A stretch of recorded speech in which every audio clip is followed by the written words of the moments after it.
접는 건 일상이고요. 밑줄 엄청나게 많이 긋고 당시에 떠오르는 생각들도 많이 적고 이건 소설 아이디어로 되게 좋을 것 같다 그러면 막 사진으로 찍어가지고 보관하고 책을 한 권 다 보고 나면 저의 모든 생각의 이력과 아이디어의 과정 같은 게 그대로 드러나 있는 게 책인 것 같아요. 전자책에는 낙서를 할 수가 없어요.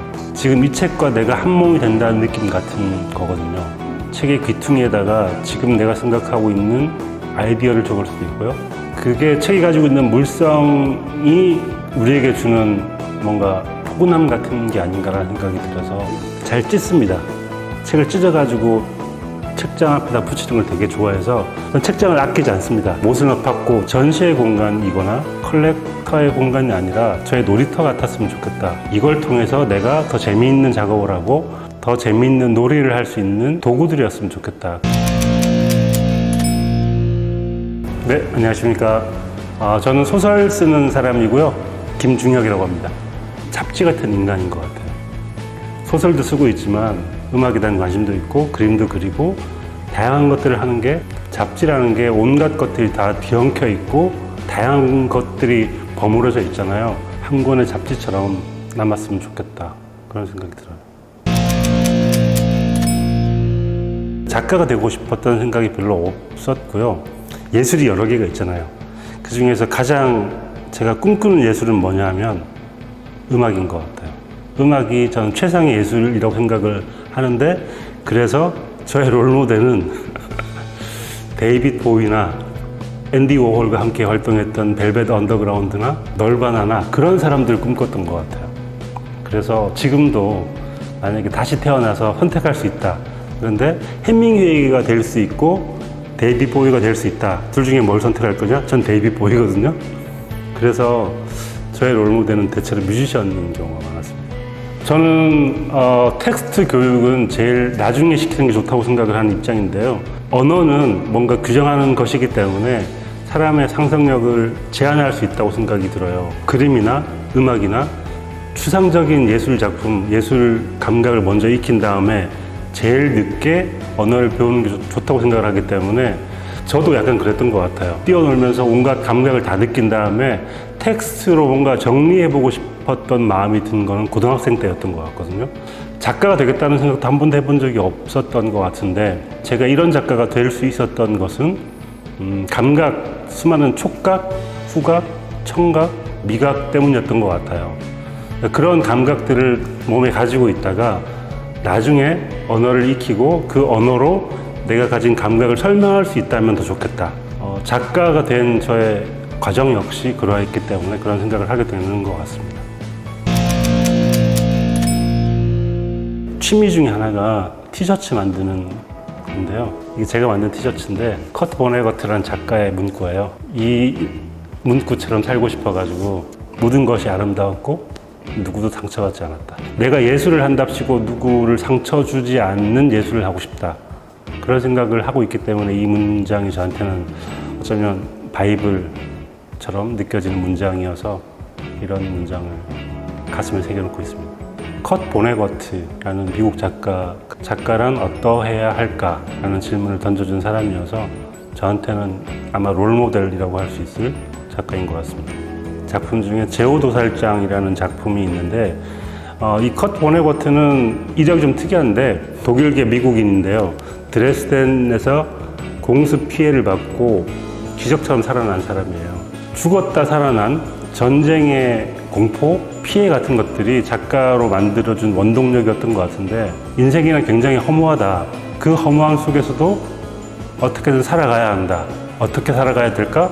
웃으면서 살아가야 하고 다른 사람에게 피해를 입히지 않으면서 즐겁게 살아가야 한다라는 느낌이 모든 소설에 다 들어가 있어요. 근데 그 중에 앞권이 이제 제오도살장일 텐데 계속 반복적으로 나오는 말이 있어요. So it goes라는 말인데 인생이란 뭘까? 그렇게 가는 거다. 되게 허무하게 들릴 수 있고 체념 어린 말처럼 들릴 수 있을 텐데 그렇게 어차피 다 가는데 즐겁게 살아야 되지 않을까? 라는 생각을 하는 거거든요.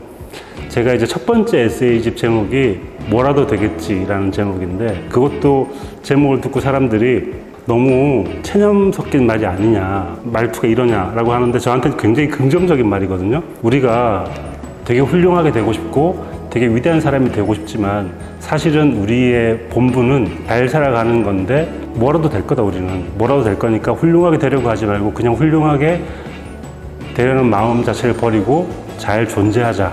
그런 마음으로 그 제목을 지은 거거든요. 품의 제목이 소이 고즈라는 그렇게 가는 거야 라는 문장으로부터 출발을 한 것 같다는 생각이 들어요.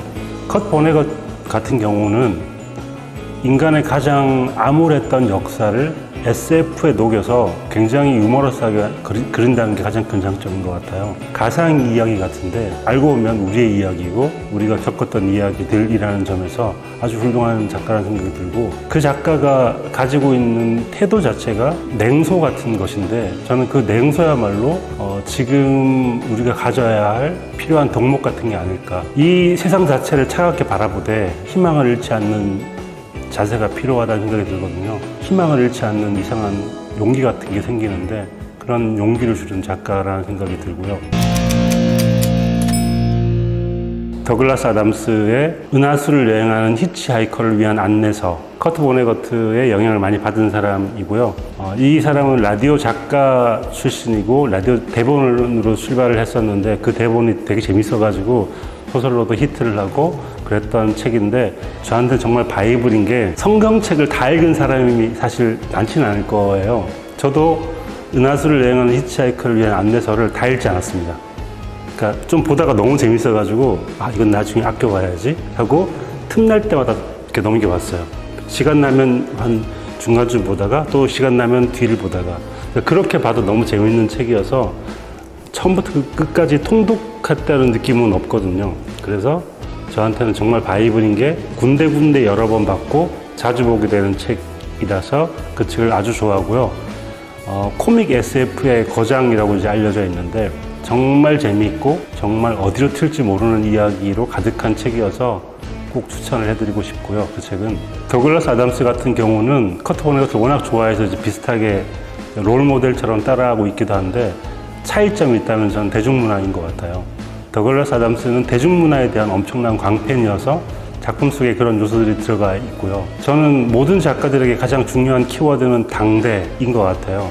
지금 같은 시대에 살고 있는 사람들이 어떤 생각을 하고 있는지를 소설이 드러내는 것 같은데, 커트 보네거트가 전후 세대의 인식 같은 걸 보여주었다면 더글라스 아담스는 그 이후에 80년대 서브컬처를 받아들이고 그런 창작을 하는 사람에게는 굉장히 많은 것들을 던져주는 사람인 것 같고요. 영화도 되게 재밌어요. 소설이 잘하는 것과 영화가 잘하는 것을 비교해 볼 수 있다. 그런 접근도 한번 해보시면 재밌을 것 같습니다. 나만의 공간을 만들려고 말씀을 많이 드려요. 정말 작은 공간이어도 됩니다. 식탁 구석에 베란다에다가 요만한 책상 하나 놓거나, 저는 그게 마음에 주는 안정감이 굉장히 크다는 걸 알고 있거든요. 여행 가서 제일 먼저 하는 일이 호텔을 개조하는 일입니다. 저만의 공간으로 만드는 거예요. 그러니까 요게 내 공간. 이렇게 아주 쉬워요. 노트북을 놓든가 내 노트를 놓던가 이렇게 내 것을 두는 순간 거기가 내 공간이 되는 거잖아요. 집에다가도 표식을 하여서 여긴 내 공간, 건드리지 말 것, 그런 공간이 모든 사람에게 있어야 한다고 생각이 들고, 그 공간이 크면 좋겠죠. 사실은 큰 작업실이나 서재가 되면 좋겠지만 그런 게 안 되더라도 저는 집안에 그런 공간이 꼭 필요하다고 생각이 들고, 저기는 엄마 공간, 저기는 뭐 누구의 공간, 이렇게 인정해 주어서 절대 침범하지 않는 그런 공간이 필요하다고 생각이 들고, 그게 저는 일종의 서재라고 생각이 들어요. 그래서 모든 사람에게는 그런 공간이 필요하다고 생각합니다. 들어가면 책이 너무 많습니다.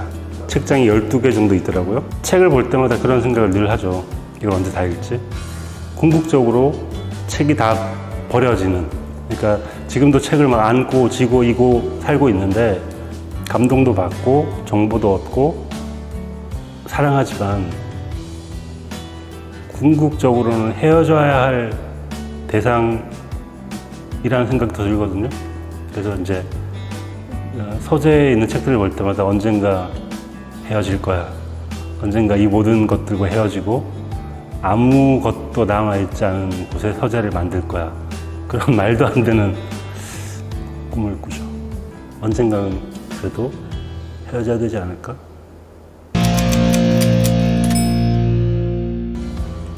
저의 작업실에 창문이 있는데 창문에 나름 한강뷰, 살짝 한강이 보이는 한강뷰인데 처음에는 거기를 바라보면서 글을 써야지 했는데 글이 안 써지더라고요. 그러니까 작가에게 필요한 건 바라보이는 뷰가 아니라 그냥 벽인 것 같아요.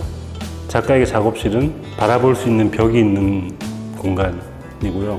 작가에게는 창도 필요해서 바깥을 바라보고 어떤 일들이 벌어지는지를 봐야 하고 거기서 벌어지고 있는 일들에 대해서 관심을 가져야 하고 때로는 창이 닫혔을 때 거울이 되어서 내가 어떤 사람인지도 볼 수 있어야 되고 그런 공간도 필요한데 더 필요한 공간은 벽인 것 같아요. 한쪽은 창문이자 거울인 공간이 필요하고 한쪽은 벽이 필요한데 그 벽은 아주 다양한 상징일 수 있는데 여기가 끝이다. 난 더 이상 갈 데가 없다. 구석에서 조용히 써라. 이런 마음이 전 작업실에도 드러나 있고요.